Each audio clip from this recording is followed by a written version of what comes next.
Thank you so much for joining this channel. We have started a series on solid principle or design principle. We already covered single responsibility in the day 2. So we are in a day 3 now. So even though we are using strategy pattern while showing a demo for open close, but we have a different series for the pattern we will discuss over there. So let me explain what is OCP. So OCP contain order service. You know that in the day 2 we have done we have used order service internally using as a dependency injection, payment service, inventory, notification, logging, so many things, right?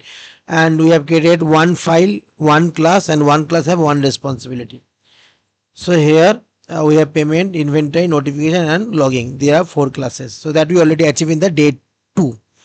So now in the day 3 the problem is now you have to enhance the payment service, right? The requirement came like the payment can be done in the credit card, PayPal, UPI, wallet, many options are there, right, nowadays. So how we can design this part? It may happen in future that one more payment method came, or it may happen that existing payment method get discontinued. Anything can happen. How we seamlessly add or remove the payment type without much changing the code and reduce the testing effort. So open close means open for extension, close for modification, add functionality without changing the working code. So that is the objective. Otherwise, if you have to test the working code, I have to change the working code. That means you are violating open close, and you need to give additional effort for testing. So the requirement came in the day 3 that we have to add different type of payment types. That is the reason I mentioned strategy pattern. Add card payment, PayPal, UPI, wallet, bank transfer, debit card, credit card, anything can happen.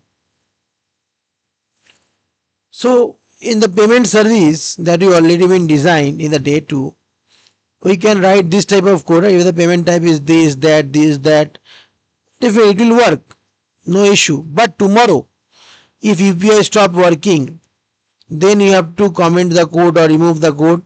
But the testing effort will be the entire area, right? Card, PayPal, and everything you have to test because you are touching that code base, same code base. So that is the issue in the bad design over here. High maintenance and bug risk. So what is strategy pattern? What we will do, we will create a separate interface which will contain the payment type and the process. And in the payment service, we have a high payment strategy. We will create, just like we have created different services in the day 2 for single responsibility, we are actually introducing single responsibility within the open close. Different strategy. So tomorrow if UPI strategy get down, that will not impact the PayPal or the card payment, right? So this way you can design instead of writing if-else code. We will do deep dive coding in the upcoming days, but based on whoever is experienced at least 5 years, they understand what exactly I am trying to say. I can show you the demo also, but I think this is a very small code, small concept. You will definitely understand.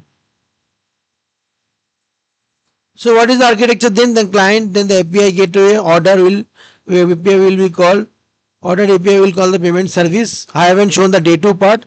Order will call payment service, invoice service, notification service, right? So one of the is payment service which will internally call strategy, payment strategy.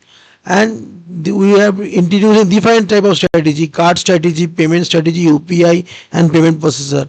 So whichever user will select, based on that strategy will be executed. That means there is no need to touch other strategies if you are introducing new strategy, or even if you are updating any existing strategy, that will not impact the other remaining existing strategy. That is the power of open close. Open for extension, close for modification. I hope this is useful for you. We will go to the next principle in the day 4. Thank you.